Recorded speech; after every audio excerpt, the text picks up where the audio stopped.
రంగారెడ్డి జిల్లాలో దారుణం జరిగింది. షాబాద్ మండలం దైవాలగూడలో రాజకుమార్ అనే వ్యక్తి 6గురిని కత్తితో పొడిచి చంపాడు. భార్య, 2 పిల్లలతో పాటు మరో 3గురిని హత్య చేశాడు. నిందితునిపై గతంలో ఫోక్సో కేసు ఉంది. బెయిల్పై బయటకొచ్చిన రాజకుమార్ ఫోక్సో కేసు పెట్టారన్న కక్షతో 6గురిని కిరాతకంగా హత్య చేశాడు. బాధిత బాలిక తల్లి, నానమ్మను పొడిచి చంపాడు. తన భార్య సరిత, పిల్లలు పరీక్షిత్, దైవక్షిత్ను సైతం హతమార్చాడు.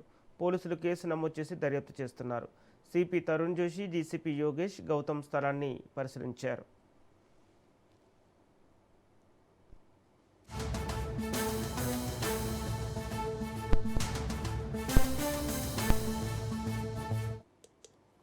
ఇదే అంశానికి సంబంధించి పూర్తి డీటెయిల్స్ మా ప్రతినిధి సునీల్ అందిస్తారు.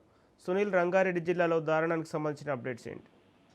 రంగారెడ్డి జిల్లా షాబాద్ లో దారుణం చోటు చేసుకుంది. ఒకే కుటుంబానికి చెందినటువంటి 6 చంపాడు ఒక దుర్మార్గుడు.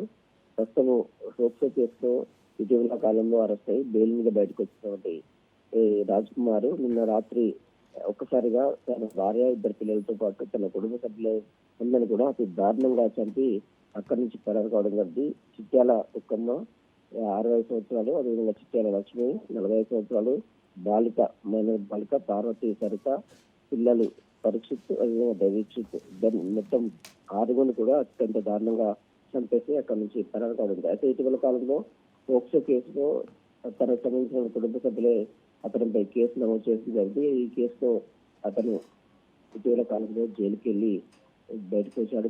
ప్రస్తుతం బెయిల్ మీద బయట ఉన్నటువంటి రాజ్కుమార్ ఈ దారుణానికి పాల్పడ్డ కూడా తెలుస్తుంది. నిన్న రాత్రి అర్ధరాత్రి ఒక్కసారిగా విచక్షణారహితంగా అందరి మీద దాడి చేయడం జరిగింది.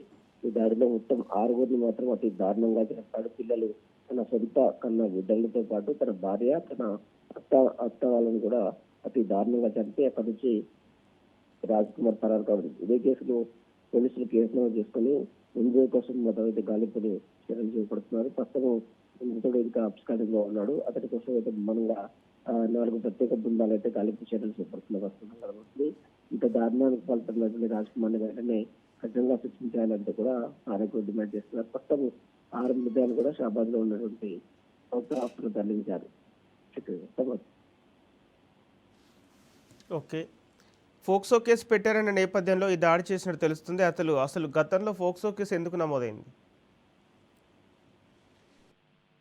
పోక్సో కేసు చిన్నపిల్లలపై అఘాయిత్యానికి పాల్పడ్డారన్నటువంటి ఆరోపణలతో అతనిపై పోక్సో కేసు గతంలో నమోదు కావడం జరిగింది. ఇదే కేసులో అతనిపై తన సొంత కుటుంబ సభ్యులే పోక్సో కేసు నమోదు చేశారంటూ కూడా అతను పెంచుకున్నాడు. రాజ్కుమార్ ఒక్కసారిగా నిన్న అర్ధరాత్రి తన కుటుంబ సభ్యుల మీద దాడి చేయడం జరిగింది. ఈ దాడిలో మొత్తం 6 అతి దారుణంగా కిరాతకంగా చంపాడు.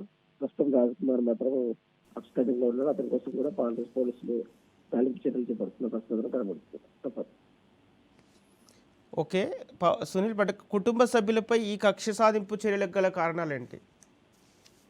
పోక్సో కేసు పెట్టాలనే ప్రధాన అభియోగంతోనే తనను జైలు పంపించారన్నటువంటి ఆరోపణతోనే రాజ్కుమార్ ఈ దారుణానికి పాల్పడ్డట్టు కూడా సమాచారం తెలుస్తుంది. ప్రస్తుతం రాజ్కుమార్ నిన్న అర్ధరాత్రి ఒక్కసారిగా అందరి మీద కుటుంబ సభ్యులుగా దాడి చేసి మొత్తం 6 అతి కిరాతకంగా చంపాడు. తన భార్య, పిల్లలతో పాటు తన అత్త వాళ్ళని కూడా అతి దారుణంగా చంపినటువంటి రాజ్కుమార్ ప్రస్తుతం అబ్స్కాండింగ్ లో ఉన్నాడు. అతని కోసం కూడా పోలీసులు అయితే గాలింపు చర్యలు చేపడుతున్నారు. ఎందుకంటే అతను పట్టుకుంటే గానీ అసలు విషయాలు అయితే అన్ని వివరాలు బయటకు వచ్చే అవకాశం. ప్రస్తుతం అతను అయితే అబ్స్కాండింగ్ లో ఉన్నాడు. అతను ఎక్కడున్నాడు ఏంటి అనే దానిపై కూడా పోలీసులు అయితే ట్రేస్ చేసే పనిలో ఉన్నట్టు కూడా సమాచారం.